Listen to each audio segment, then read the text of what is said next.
越来越不好。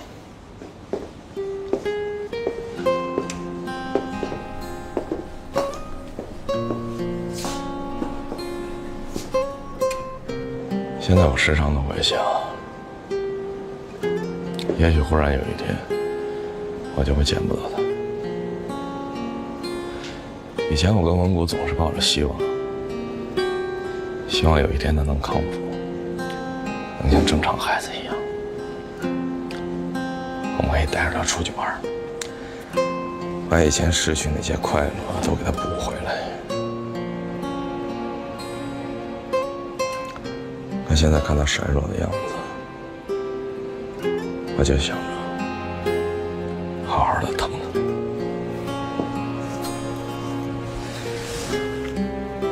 也不知道下一辈子还有没有缘分做父亲。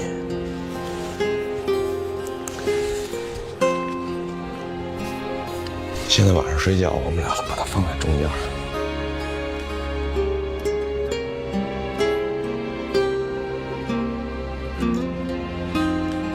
他以后没机会了。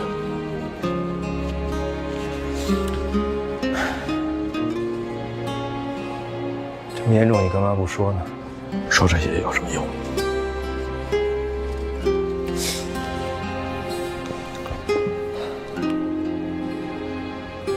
马上到他生日，想给他好好过个生日。这也许是他最后一个生日。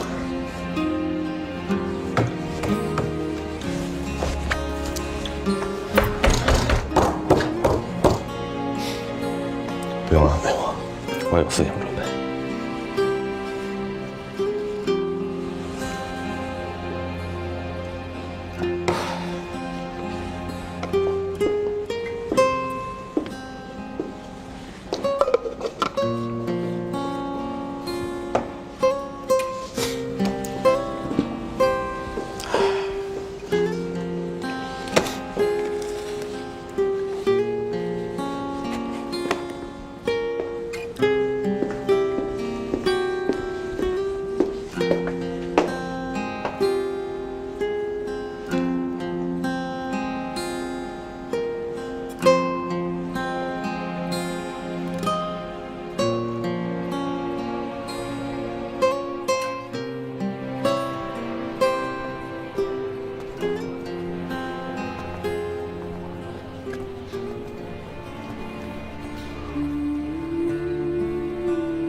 哎，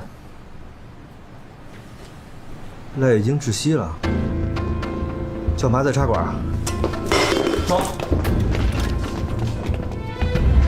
长务，别进窒息了，旁边的话赶紧过来。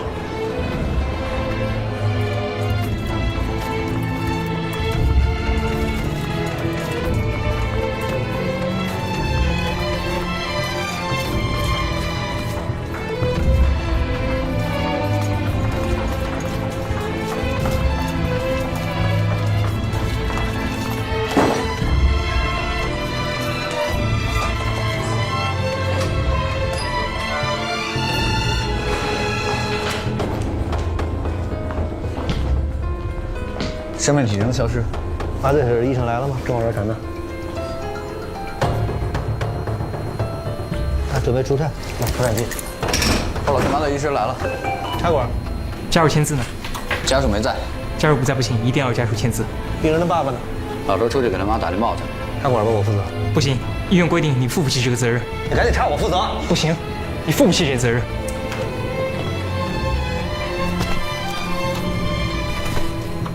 200焦第一次。200焦，准备出来，其他人让开。来，第一次200焦。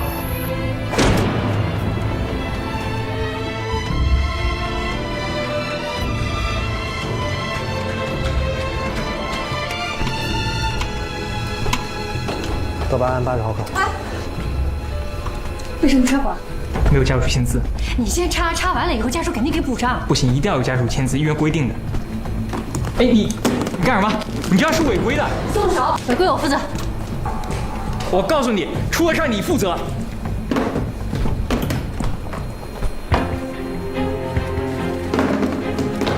出产准备完毕。出战第2次360。来，360。2次除颤360。准备出汗。没有反应。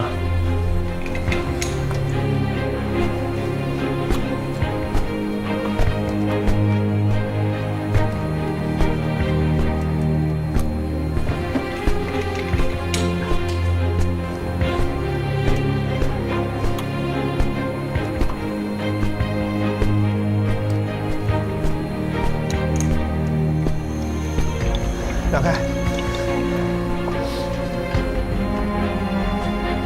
准备强心针。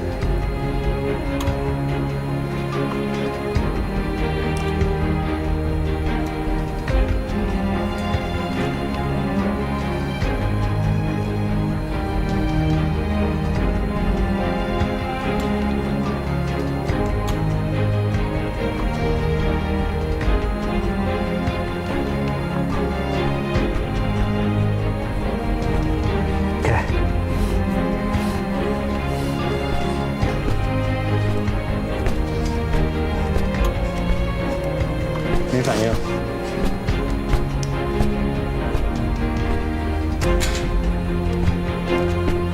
给。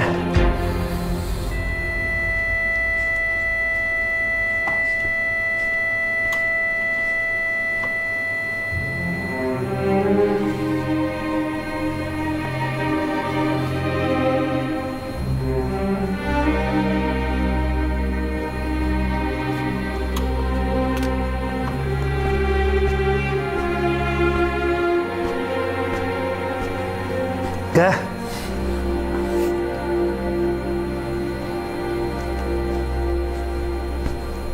给。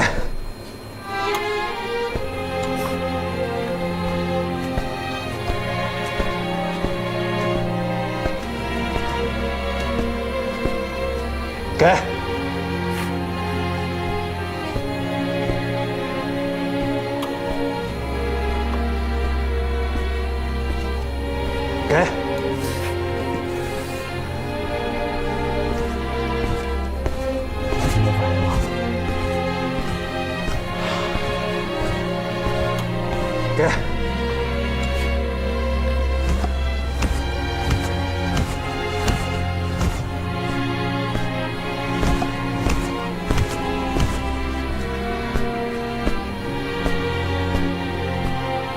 给。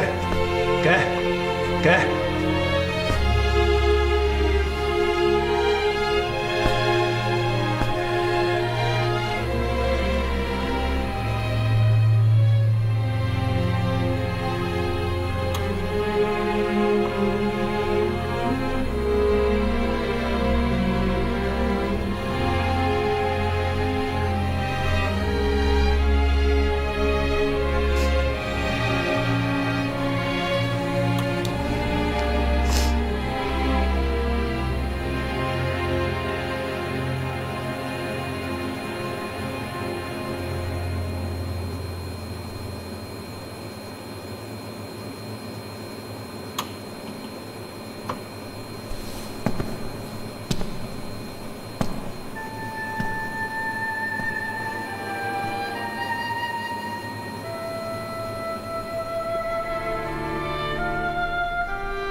死亡时间3:05。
做手术疼不疼啊？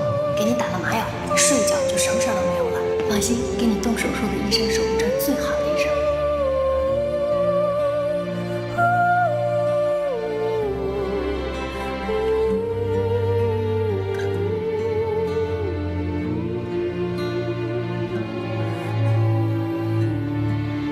还记得我叫什么名字吗？你不是叫梅小虎吗？你在这又不是最漂亮的，为啥大家都叫你梅小虎？你把他开绝情了。你看我对他这么好，他居然说我不是最漂亮的。告诉我最好看的是谁啊？他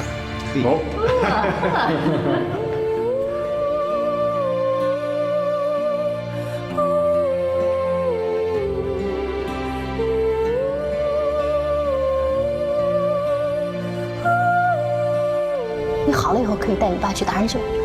姐，啥是达人秀？你爸就是达人秀。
知道那孩子在走之前跟我说什么吗？他说：“郑医生，你看我歪嘴笑，是不是很酷啊？”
你看，我下边需要办什么手续了？我们要开死亡证明，要遗体火化。如果您有需要的话，我们可以做尸体解剖。这到最后是个什么原因了？我现在还说不出来，对不起。唉，说对不起又有什么用呢？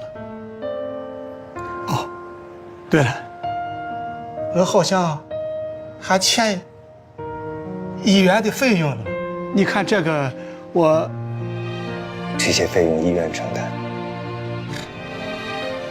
我不要你们负责，我口袋袋里有钱了。我还是那个话，先生的钱和大夫的钱不能欠，要么那以后没人教书，没有人看病。这件事发生的太突然，我们没能做什么。您看您有什么要求没？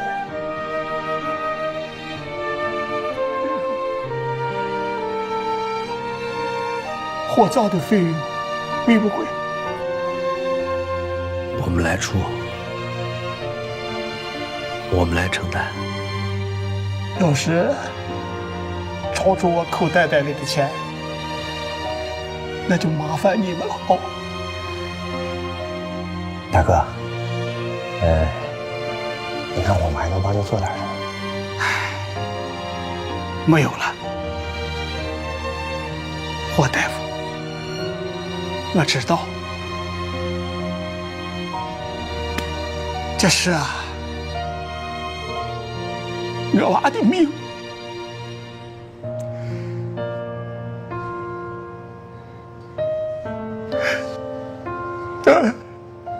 不说了，不说了，走了，走了。大哥，我有件事要求你。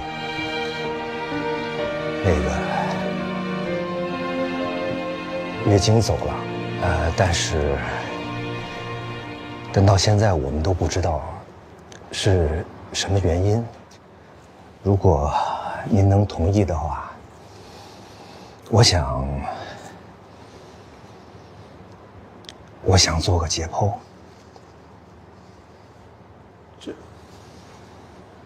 这有什么用了？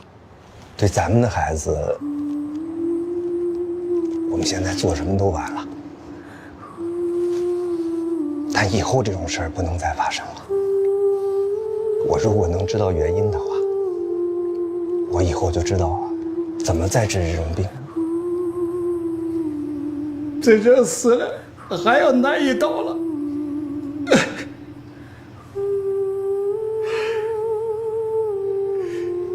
行了，就这点个。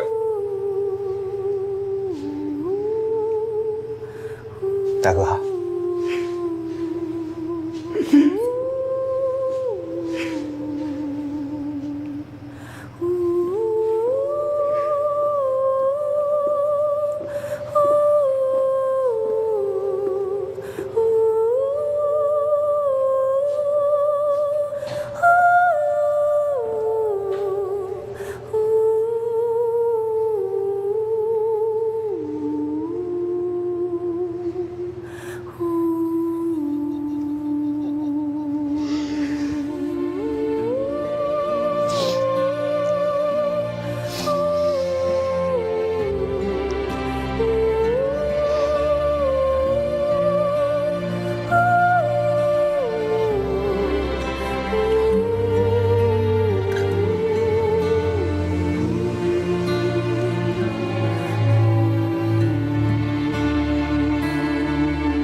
我们不要害怕面对患者的死亡，这是我们工作的一部分呐。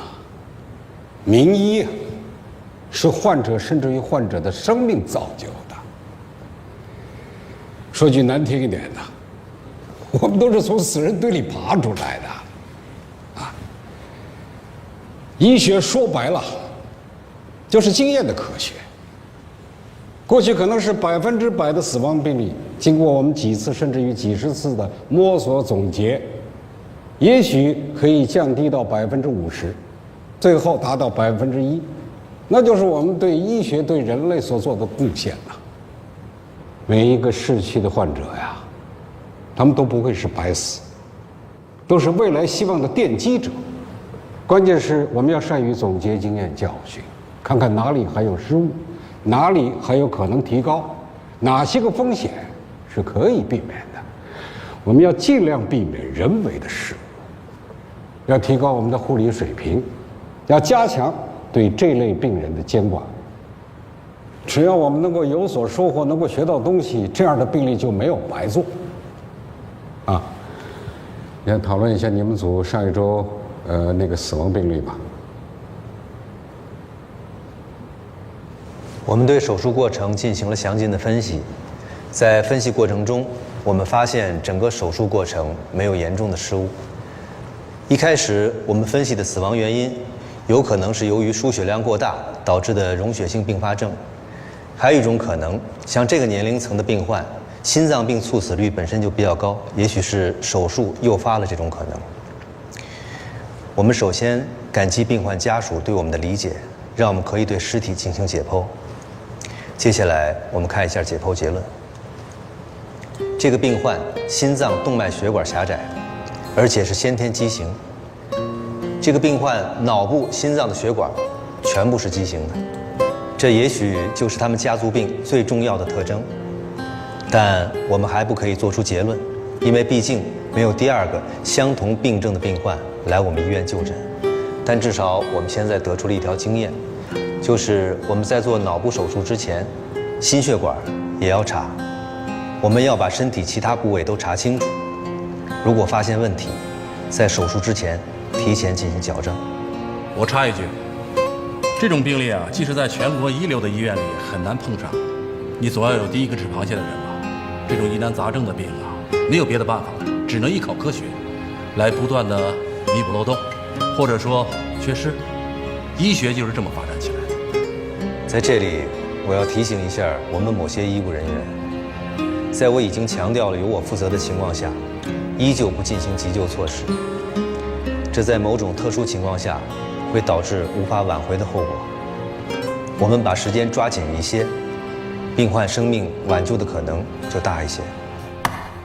你说的这点我不认同。第一，赖月金的死肯定不是插管不插管造成的，即便是及时插管了，你能保证他就一定平安无事了吗？第二，规章制度，如果我们不照章办事，那这规章制度就等于白设。没有病人家属的签字，就不能进行急救，这是白纸黑字印在条款上的。你说你负责，你负得了这个责任吗？可到时候追究起来，不还是我们麻醉师的责任吗？这种事情以前又不是没发生过，我们麻醉师也要保护自己，对吧？大家都是命，病人的命很珍贵，同样我们的命也很珍贵。我们这里的医生护士被打的事件又不是一起两起了。这个责任感呢，是我们从事这个工作所必须的。医生嘛，就是要治病救人。但是当你碰到了紧急情况，一定要有变通，要有担当，因为你面对的是一条生命啊。早1秒钟就多一份希望。我记得80年代中期啊，我们医院有一位老医生，有一天他上班的路上呢，看到了一个病人心脏病突发了。当时他的身边没有带任何的急救工具，只是口袋里有一支钢笔。那个时候我们医院用的钢笔都是那种尖头的英雄笔，他很果断地拔掉了笔芯，挤掉了墨水，将笔尖直接插入了患者的气管，开通了一条呼吸道，为患者营救了时间，挽救了他的生命。如果说当时他要有一丝一毫的犹豫啊，那这个病人就完了。再比如说，这个患者因为突发事件死亡，这责任并不在我们大夫，可是作为一个医生，你会对此愧疚很久的。这个内疚啊，是一件很不舒服的事情。所以，主任，请允许我插一句话。你说，有个词叫时过境迁，那个时候，我想这位医生肯定是没有想过，万一他没把这个病人救活，那么这个病人的家属不但不会感激他，而且还会把他告上法庭。这个故事听起来的确很感人，但是从操作规范上来说，是绝对够得上法庭打官司的。现在每天我们花大量的时间，不是用在研究如何提高医学技术上，而是用在撰写病历上。每一份病历放在你的面前，你都得考虑，以后他如果作为呈堂证供，会不会给你带来不利？在这种情况下，大家都怀着一颗防备的心，把坐在你对面的病人当成你假想的敌人。这种情况下，主任，你让我们医生舍生取义，是不是有点难度啊？主任，我想说几句。你说。我觉得我们医护人员缺乏的不是责任感，我觉得是被现实吓怕的。现在动不动就打我们医护人员，还要让我们宽容理解，还要叫我们为患者的利益着想。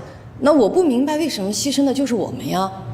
我们拿的就是买白菜的钱，操的是买白粉的心。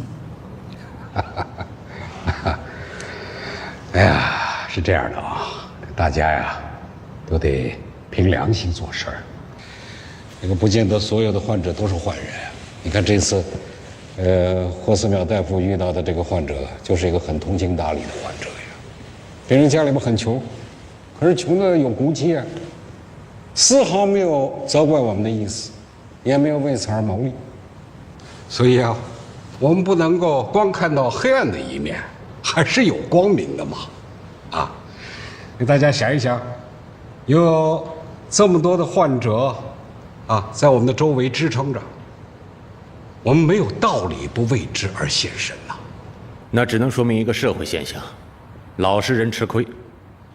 如果这个病人的家属把我们告上法庭，而且胡搅蛮缠，说不定还能搞到至少几十万元的赔款。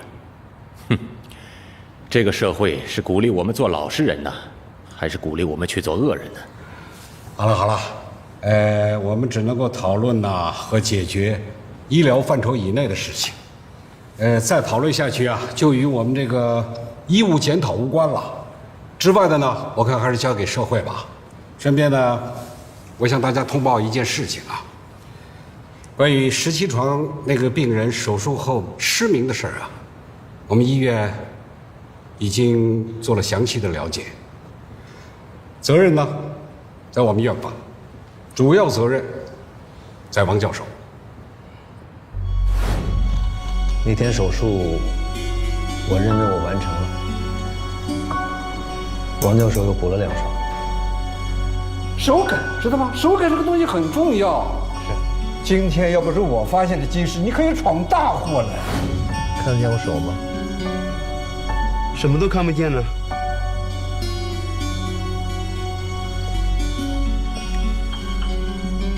有光吗？感觉不到。这边呢？这边也感觉不到。我以为问题出在那2勺上，但我是主刀医生，所以我担。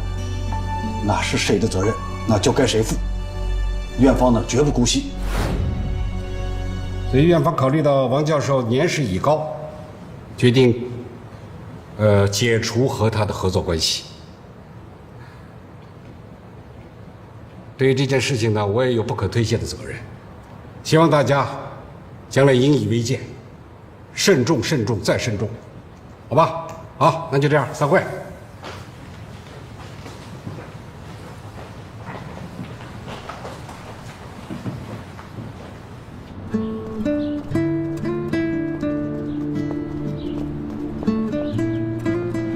哎，小花，你来的正好。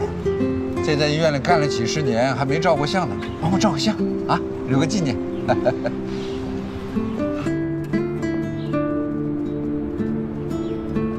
这儿行吗？啊，哎，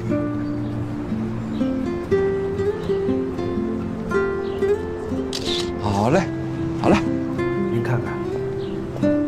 哇，很好，很好。哎，小花，这几年你干得不错，很有起色。不过根据我的经验，干我们这一行，最大的敌人还是我们自己。只要好好干，一定能干出成绩来的。好了，我走了啊，走了。干了一辈子，我觉得这衣服最漂亮，真的。走了啊！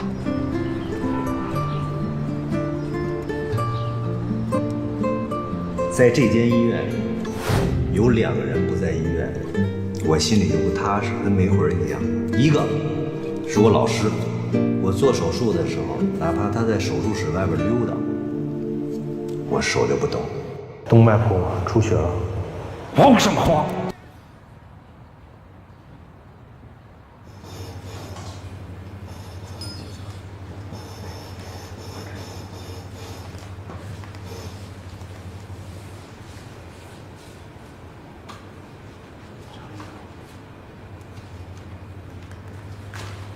老杜，我们今天用新的引流管，一会儿老大老二都过来，药再找也来。好。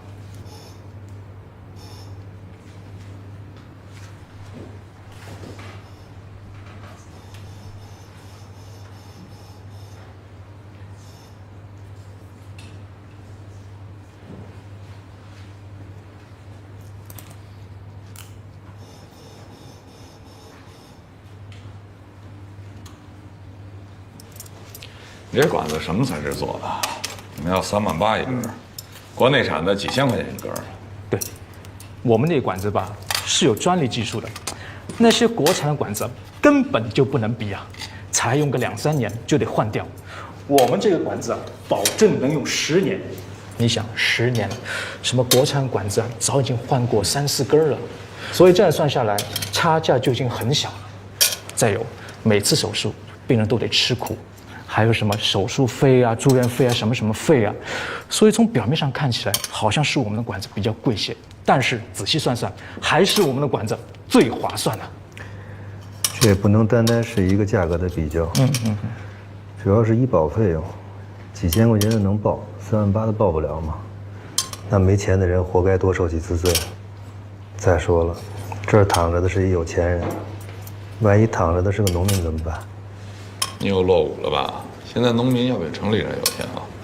你看附近的农村一拆迁，哪个不是一夜暴富啊？好几套房子加上百万的现金。那赖月金托生错了，我没看出他们全家有钱。这躺着的是个什么人？这么有钱？是个县官。县官不都发不出工资了吗？那你就很傻很天真了吧？发不出工资算什么呀？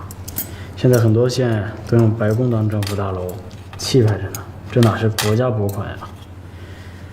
卫生部都没这气派。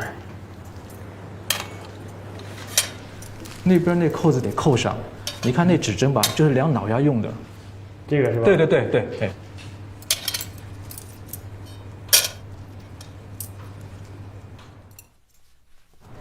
这个是吧？莹莹，哎，霍老师，哎，您先拿着。等会儿24床把引流管拔了。为什么？那东西不能老插那上边，插长了容易引起术后感染。可是他现在这种状况，还怕术后感染吗？和死没什么区别吧？那你觉得应该怎么办呢？干脆一块拔了算了。对，省得到火葬场烧着麻烦是吧？跟谁学的说话？您呢？不能跟我学，我老了，我知道见人说人话，见鬼说鬼话。你这话要传到病房里，人拿凳子砸你，知道吧？我怎么招了你这么一个学生？说话跟地雷一样。可能是因为您招的弟子不够多。我完全是看在你未来要当院长的份上，所以让着你。你记住啊，章程上没写的，我们可以不做。但是章程上写了的，不管病人到什么程度，我们都要做，记住了吧？好。未来院长，您请吧。哎，如果你真当了院长，你让老师干嘛？去采购部。哦，等我当了院长，您都得插管了。